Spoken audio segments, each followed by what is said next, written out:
I wasn't looking for anything that day. Honestly, I was just *ling time. It was one of those midweek afternoons where everything feels like it's dragging through molasses. My second coffee had gone cold. I was waiting on a conference call that had already been rescheduled twice, and my inbox looked like it had declared war on my sanity.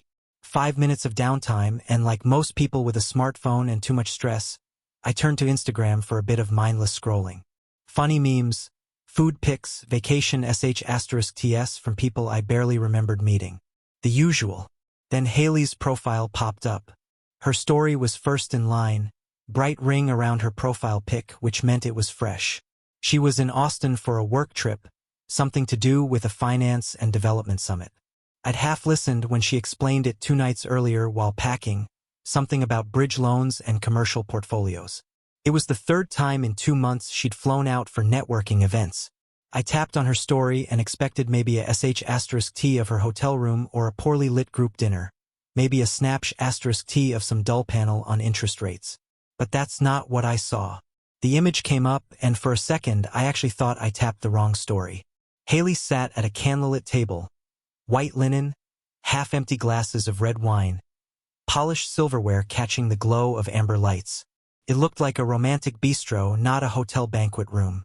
She was dressed in a sleek, black spaghetti strap dress I didn't recognize. Her makeup was heavier than usual, lips blood red. Her hair curled in that way she only used to do for special occasions. But it wasn't just how she looked. It was who was in the frame with her.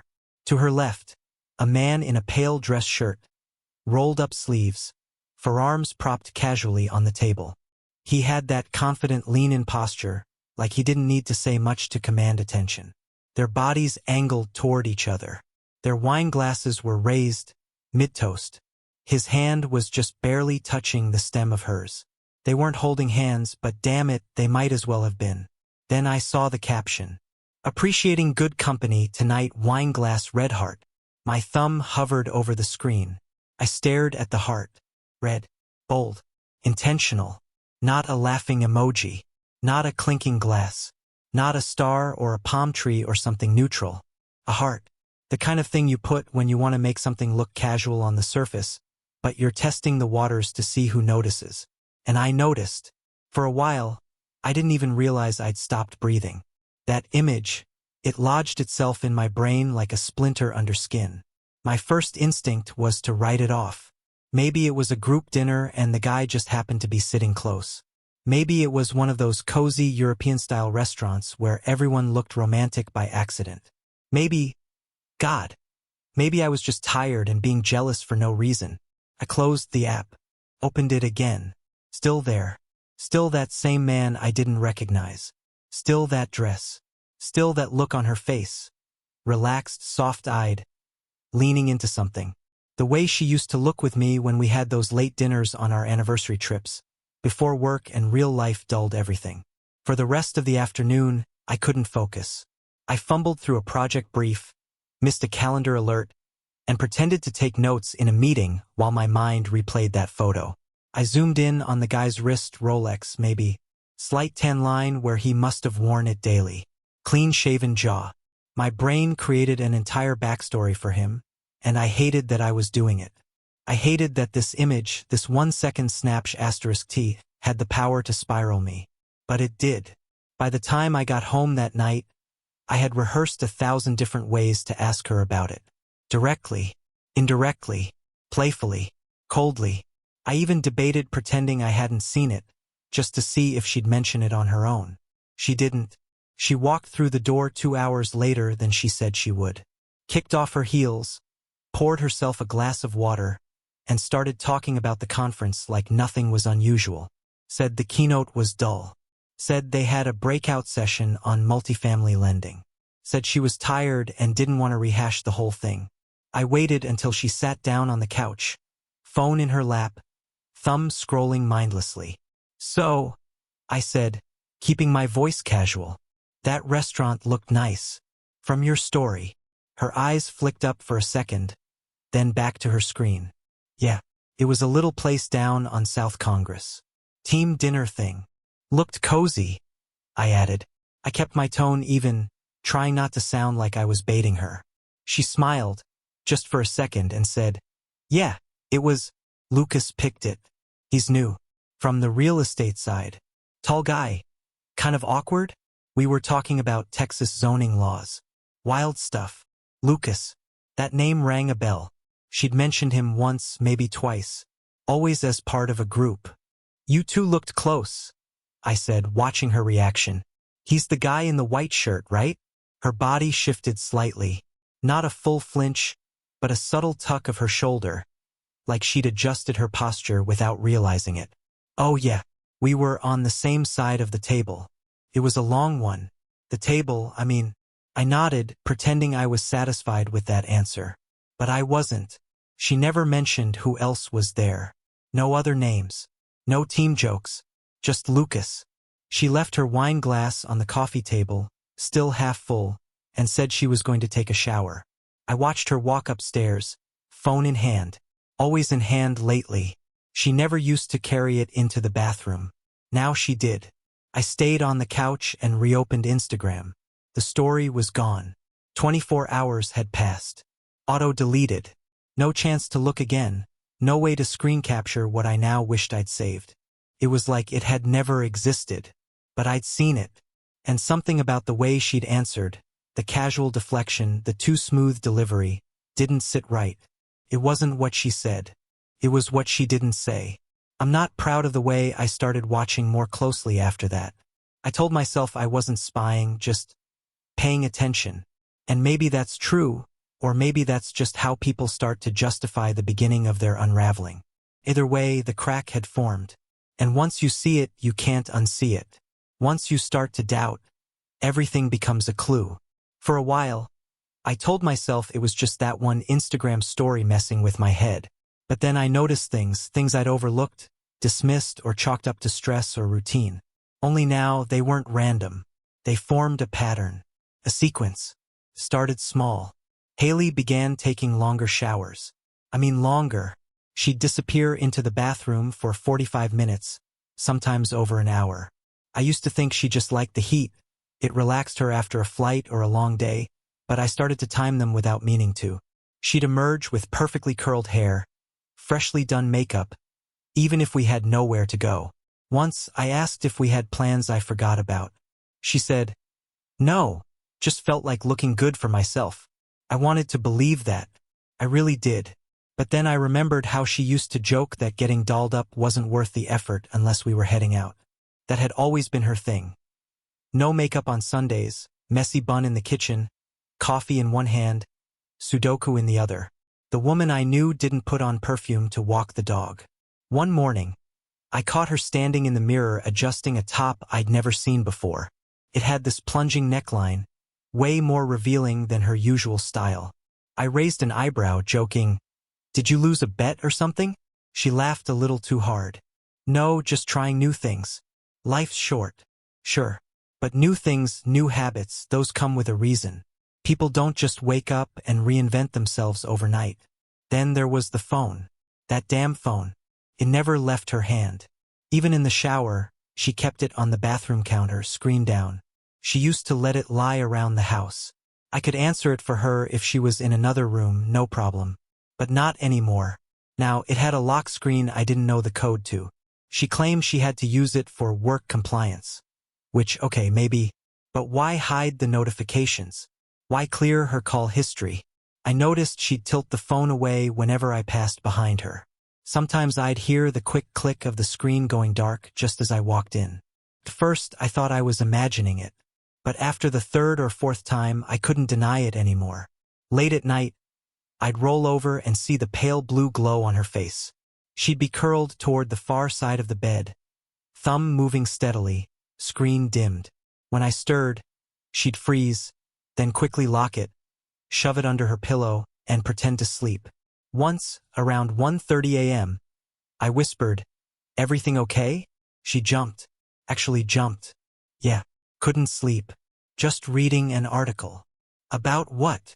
Real estate projections. At 1:30 in the morning? On her phone? In bed? Maybe she was telling the truth. But the version of her who used to fall asleep watching cooking shows with me didn't care about real estate projections in the middle of the night. And the lies, if that's what they were, started to feel practiced. Not wild, frantic things. Not the panicked lies of someone caught. No, these were smooth, pre-wrapped, and delivered. The kind you tell yourself a few times in the mirror so you can say them with a smile. One night, she went outside around 9 p.m., said she needed some air. I didn't think much of it until she was gone for nearly 40 minutes. I checked the backyard, empty. Walked out front, no sign of her. When she came back, she looked flushed, like she just sprinted a few blocks, but her breathing was steady. Sorry, she said. Got a phone call and didn't want to wake you. Walked a few laps around the block. Who called? She blinked. Just Carly from the Austin team. She stressed about the Q4 numbers. Again, maybe. But Carly's voice didn't make her cheeks red and her lips tremble. And Haley didn't use to touch her neck when she lied, now she did it almost every time. The little details started piling up. Her gym bag stayed in the trunk of her car longer than usual. Her calendar, which she used to sync with mine, became oddly blank. Our shared grocery list stopped updating on her end. She started coming home with takeout orders that were too large for one person, burgers with 2 sets of fries, 2 drinks in the carrier tray. When I asked, she said she wasn't sure what she wanted, so she got extra. I kept wanting to believe her. I really did. I told myself not to turn into that guy. You know the type, the paranoid, insecure husband who projects his own fears onto everything. I didn't want to be that. I didn't want to snoop or accuse or second-guess her every word. But I couldn't stop seeing the connections. The guy from the Instagram story, Lucas, his name kept popping up more and more. Always casually. Lucas mentioned this article. Lucas told me about this new client. Lucas says Austin's going to explode next year. She said his name like it was no big deal. Like he was just part of the job. But the way she said it, too familiar. Too frequent. One night, I asked her directly, "Do you and Lucas work closely?" She shrugged. "Not really.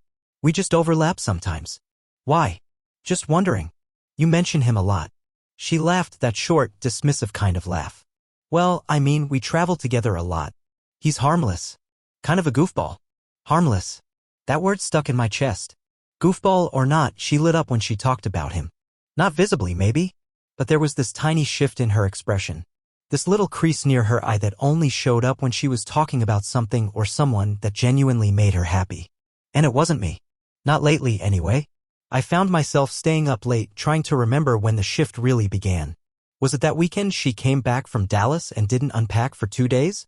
Was it the trip to San Diego when she brought back that expensive perfume with no tag? The bottle she kept hidden in the linen closet behind a stack of towels? Or was it earlier? Way earlier? That was the scariest part. Once I started thinking back, I realized how many signs I might have missed. Or ignored. There's a kind of grief that comes with suspecting the person you love is slipping away, not suddenly, not all at once, but piece by piece. Like someone slowly packing up their things in the middle of the night while you sleep, until the space they leave behind is just empty. And I was starting to feel that emptiness. More than once, I stood outside our bedroom door, hand hovering over the knob, hearing the faint clicks of her typing behind it. I'd pause, wait for a few seconds, then open it. She'd be on her phone, screen locked, smile fading. I'd ask, "Who you texting?" And she'd answer, "Just checking email." Always easy. Always just enough to make me second-guess myself. But deep down I knew. I wasn't crazy. I wasn't jealous. I wasn't insecure. I was watching my marriage rot from the inside out. And no one else could see it. Not yet. There's a moment, an exact moment, when suspicion transforms into certainty. And once it happens, there's no going back. You can't unknow it. You can't pretend you didn't see it. That moment, for me, came on a night that was supposed to be a celebration. My best friend Derek had arranged this elaborate surprise Bachelorette-themed party for me. Not a real Bachelorette party, obviously, it was a joke. We'd been talking about how Haley's last-minute Vegas plans for her friend's Bachelorette were over the top, so the guys threw together a mock version for me. Tiaras, plastic wine glasses, a sash that said emotionally available. Dumb fun. We were all supposed to laugh, drink, and blow off steam. Haley was the one who insisted I go. "You need this," she said, giving me a playful shove. "You've been so serious lately." Serious. That was her word for how quiet I'd become. How careful. I showed up to the party that night not because I wanted to celebrate anything, but because I needed a break from overthinking. A room full of beer, wings, and bad karaoke sounded better than being home alone wondering who my wife was texting under the covers. For the first hour, everything was normal. People joked, I half smiled through it. Then around 9:15, I realized Haley hadn't texted me all night. Not once. That was strange. Even when she was out with friends, she'd usually check in. Just a how's it going, or don't drink too much. I opened her messages. Nothing. I figured maybe she was taking a nap. Maybe she was watching a movie. But I had this low, crawling instinct to check her location, not because I was trying to track her, but because I couldn't shake the feeling that something wasn't right. When I opened the Find My app, I blinked twice. She wasn't at home. She wasn't anywhere near our place. Her location pinged from across town, near the river, close to a boutique hotel called the Riverstone Loft. Not exactly a dinner spot. Not on a Friday. Not unless you had a reservation. I told Derek I needed some air. Instead, I got in my car and drove. By the time I pulled up to her house just past 10 p.m., Haley's car was already in the driveway. That threw me for a second. Maybe I read the location wrong. Maybe she was home after all. But when I walked inside, something didn't add up. The house was dark, quiet. Not a single light on. No music. No TV. Just the sound of the fridge humming and the low tick of the hallway clock. That's when I noticed it. On the edge of the kitchen counter was a white wristband, thin, smooth, with the Riverstone Loft's signature tree logo embossed in gold. The kind you get when you check into the spa. And next to it, folded in half, was a paper receipt. Room 502. Double occupancy. Billed at 8:47 p.m. I unfolded it with shaking hands. The bill was for 2 guests. It listed a bottle of Syrah, a massage package, and an in-room comfort tray, whatever that meant. My heart was hammering in my chest as I walked toward the bedroom. The first thing I saw was the half-eaten burger on the dresser. Haley's favorite order, no onions, extra pickles. From that burger place she used to beg me to drive across town for. Next to it, a single wine glass. Still damp. A smudge of lipstick on the rim. There were only 2 logical conclusions. She had taken herself out on the strangest solo date ever, or she'd been with someone. I sat on the edge of the bed, holding that receipt, and my stomach churned. That's when I opened my laptop. I wasn't even sure what I was looking for at first. I searched Riverstone Loft, clicked through their site, and then something hit me. I remembered that hotel had a loyalty account system. Members could log in and view stays. Haley had once used my email to sign up for a couple spa deal there last year. I never deleted the confirmation. I typed in my info, reset the password. Bingo. There it was, a new reservation under my account from a few days prior, made using a company credit card I didn't recognize. It listed a business associate guest, Lucas May. Lucas. I stared at the screen, my pulse pounding in my ears. There was no ambiguity now. No room for doubt. She hadn't been working late. She hadn't gone out for air. She had checked into a hotel room with him. I didn't yell. Didn't cry. I just stared at the glowing screen like it was a portal to another universe. One where everything I'd built with Haley meant less to her than a Thursday night in a hotel. It was all there in plain sight. The real pain didn't come from the discovery, it came from how easy it was to confirm. As if she hadn't even tried to cover her tracks. As if I didn't matter enough to her anymore to even hide it properly. That night, I didn't sleep. I sat in the dark and replayed every conversation we'd had over the last few months. Every kiss, every I love you, every mundane grocery run or dinner we'd shared. I wondered how many of them were already poisoned by her lies. How many times had I held her hand while she was thinking of him? How many of our plans had she pretended to care about, knowing she had something else on the side? And for what?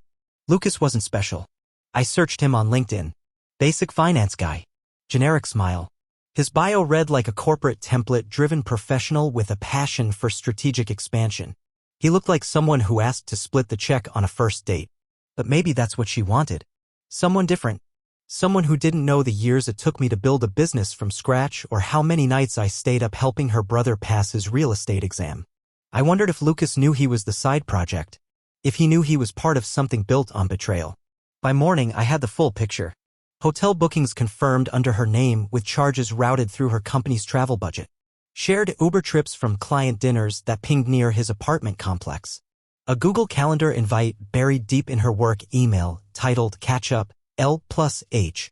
A damning little world hidden behind a professional mask. She had been so careful in conversation but so lazy in execution. Or maybe just that confident I wouldn't look. She came home later that morning with a smoothie and a fake yawn. Sorry I didn't text.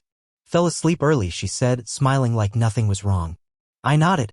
And I smiled back. Because now I had something better than suspicion.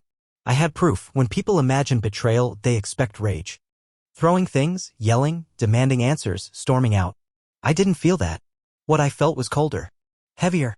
Like I'd stepped out of my own skin and was watching my life play out from behind glass. There was no outburst. No midnight confrontation. Just this overwhelming sense of detachment. Because in that moment I realized something. Haley wasn't going to confess. She wasn't going to crumble under guilt or beg for forgiveness. She wasn't going to own up unless I dragged the truth out of her kicking and screaming. And I didn't have the energy to do that. So I chose something else, patience. When you've lost something that mattered, really mattered, the only thing you can do is make sure what's left doesn't get taken too. That meant protecting what I had built. And that started with my software. Haley always told people we were a team. That we built the company from the ground up. That we took the risks. But the truth was, the code, the architecture, the algorithms, they were mine. Every line. Every update. Every bug fix at 3 a.m. when servers crashed. She helped on the finance side, yes. Introduced me to people, yes. But the soul of it? That was me. And our prenup reflected that. I dug it out from the fireproof safe in our closet. Flipping through the pages, I found the clause I'd hoped never to need. Section 14, Premarital Intellectual Property Rights.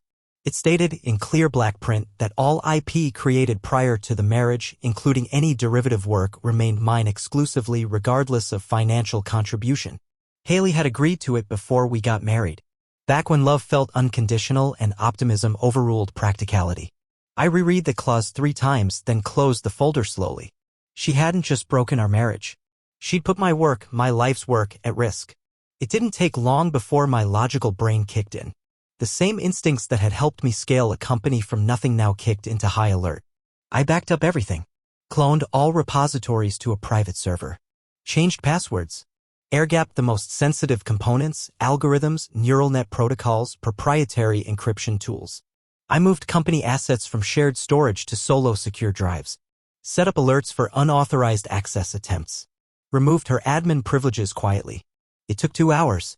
She didn't notice a thing. She was in the living room the whole time, watching reality TV with a glass of wine, legs curled up under her like it was any other Thursday night. At one point, she called out, "Do we have popcorn?" Checked the cabinet near the fridge, I replied without looking up. I even smiled. That was the thing about this phase, I had to keep up the act. Because while she thought everything was stable, unchanged, I was dismantling the illusion, brick by brick, in silence. Next came my lawyer. Not the divorce lawyer. Not yet. First, I called Julian, my corporate attorney. The one who had helped incorporate the company 6 years ago. We met over coffee the next morning at a quiet cafe 2 towns over. I didn't want to risk anyone seeing us in case Haley had eyes where I didn't know. He took one look at me and said, "What happened?" "I need to move certain assets into protective escrow," I said calmly. "And I need to initiate separation from dual financial oversight." He nodded slowly. "Does this have anything to do with the Riverstone loft transaction I saw on your shared accounts?" I froze. "You saw that?" "I've been monitoring some flagged transfers ever since you asked me about irregular filings last year. It popped up. That was when I knew I wasn't just operating on instinct, I was right to prepare." We spent the next hour laying out contingencies. Julian helped me route control of the company's digital backbone through a trust entity under my name. It wasn't about hiding assets, it was about insulating the core of the business. If Haley tried anything, an internal breach, a legal claim, a hostile buyout, I'd be ready. That weekend, I booked a hotel downtown under the guise of a founder's retreat. Haley didn't ask questions. She was more than happy to have the house to herself. From the hotel, I mapped out my timeline. Week 1, prep and protect. Week 2, observe and confirm. Week 3, initiate accountability. Every file she had access to was combed. Every login, every keystroke. I noticed she'd accessed the investor dashboard twice in the past month, always after 10 p.m., always from her laptop, even though she told me she hated dealing with investor metrics. Why lie about that? Because she wasn't just looking. She was planning. She wanted leverage. I began noticing new clothes in her closet, designer labels, still with the tags on. I knew our finances better than anyone. She couldn't afford that on her salary alone. I checked the business cards. 3 were missing. 1 was ours. The other 2? Reserved for travel and operational expenses, ones she never had reason to use. I filed quiet inquiries into our merchant vendors. Most returned clean. But one stuck out, Blue Hazel Logistics. That name didn't belong in our system. We didn't have logistics needs. We didn't even do physical delivery. A little digging showed it had been added as a recurring payment entry. Small amounts at first, $1, $200 here, $3,000 there, then larger ones. 1 month ago, there was a transfer for $8,400. I cross-referenced the business address. It traced back to a residential unit under Trevor's name, Haley's brother. That's when it clicked. This wasn't just an affair. It wasn't a stupid mistake or a lonely slip-up. It was coordinated. Haley, Lucas, Trevor, and who knows who else. They weren't just playing with emotions, they were building something. Behind my back. With stolen resources. With my funding. My software. My systems. My money. And all while I slept next to her. She still acted like everything was fine. She kissed me in the morning. Sent little "how's your day" texts. Sat beside me at dinner and asked if I wanted to try a new Thai place next weekend. I played along. Because what I was building now wasn't a trap. It was a reckoning. Numbers don't lie. People do. When I built our internal accounting system, I had one rule: transparency. Every transaction logged, every invoice accounted for. It was a habit I learned early, back when we were scraping together cash and praying checks cleared. Haley used to praise me for it, said it was what made me trustworthy. Ironic now. Because those numbers? They were the trail she didn't expect me to follow. I started by isolating the Blue Hazel vendor I discovered last week. At first glance, the payments were small, recurring service fees, the kind that blend into operating costs. But when I cross-referenced timestamps, I found something strange. The payments always posted on Fridays, Haley's travel days. And always just before 3 p.m. That's not coincidence. That's coordination. I expanded the scope. Pulled the past 8 months of internal financial logs. Created a sandbox environment where I could tag and track transactions without triggering alerts on our shared admin dashboard. I categorized every vendor, every outgoing wire, every merchant code. I used to do this kind of forensic parsing for clients. Doing it for my own company felt surreal. Patterns emerged. Blue Hazel wasn't a one-off. There were other vendors: Equinox Ridge Solutions, Waverly Retainers, Ecophase Design Group. Names that sounded just real enough to pass an audit but vague enough to avoid suspicion. Shell companies. I searched corporate registries. Most were LLCs filed in Delaware or Wyoming, places notorious for anonymity. But one stood out. Waverly Retainers listed a secondary contact email that matched Trevor's domain from a side hustle he once bragged about over Thanksgiving, a consulting agency he launched after failing his 3rd brokerage exam. That's when my stomach turned. She hadn't just pulled him in. She'd given him access. I remembered those late-night phone calls where she'd close the door and say, "It's just Trevor, he's going through stuff." I used to feel bad for the guy. Rooted for him. Now I realized he wasn't going through anything, he was plotting. I started restoring old backups of company emails. Deleted messages, archived threads, even Slack exports from over 6 months ago. If they were sloppy, I'd find breadcrumbs. And they were. A buried message from Haley to a secondary Gmail account, mayconsulting@outlook.com, read: confirm transfer from BH Friday. Push invoice through Waverly. Make sure it clears before 5. T's account first. Yours second. No loose ends. T's account. Trevor. Yours second. Lucas. It was all right there in plain language. Not even encrypted. Not that clever. Just tucked away like a child hiding candy under the bed and thinking it would never be found. Over the course of one weekend, I compiled a digital map. Each vendor was a spoke on a wheel with our central system at the hub. The transactions weren't huge, never more than $10,000 at a time, but there were dozens. Taken together, they totaled nearly $310,000. Money siphoned out of operational funds under the guise of vendor services and funneled to 2 personal accounts. Trevor's at Magnolia Credit Union. Lucas Mays under the alias Mayfield Services, listed at a Citibank branch in San Antonio. They were funding something. Something I hadn't seen yet. I pivoted. Searched for any domain purchases or business registrations under those names. It didn't take long. A site had gone live just 3 weeks earlier, northriveranalytics.com. It looked like a generic data consultancy firm offering end-to-end cloud analysis for real estate risk models. Sounded familiar. In fact, it sounded exactly like the pitch Haley once gave me after reading one of my early white papers. I read through their content. The phrasing was identical. Same structure. Same flow. Even some of my code snippets pasted into their About Us page under a proprietary engine bullet point. That was mine. Word for word. Haley hadn't just been stealing money. She was repackaging my intellectual property. Building a shadow product. A spin-off using my blueprints and algorithms, refined, masked, and pitched as something new. And Lucas was her partner. I found photos of them at a recent finance mixer hosted in Dallas. The kind where startups pitch to angel investors. She hadn't told me she was going to Dallas that week. Claimed she had to cancel because of a client emergency. But there she was standing beside Lucas, holding a mic, gesturing at a screen with mock-up designs that looked hauntingly like my own early builds. My face burned. Not from embarrassment, from disbelief. This wasn't cheating in the romantic sense anymore. It was theft. Premeditated, organized, strategic theft. She had gutted our foundation. Used my trust to fund her second life. That night, I sat at the kitchen table with a bourbon I didn't even taste. She walked in wearing that blue robe she always wore on reset nights, the ones where she pretended to light candles and pretend nothing was wrong. She asked if I wanted to watch something. I nodded. We sat side by side on the couch and watched a movie I didn't register. She laughed at a line I barely heard and leaned her head on my shoulder. In that moment, I realized she still believed I was in the dark. And that belief gave me power. Over the next few days, I cleaned house digitally. I removed her from all private access groups. I closed the open developer tunnels where code could be exported. I wiped shared folders of any proprietary build notes.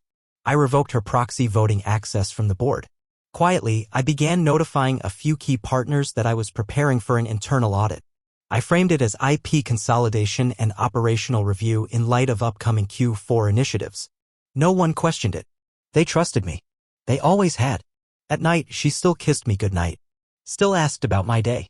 Still acted like she was balancing dinner recipes and Pilates classes instead of laundering money and stealing trade secrets. I started keeping a folder. I titled it For Counsel.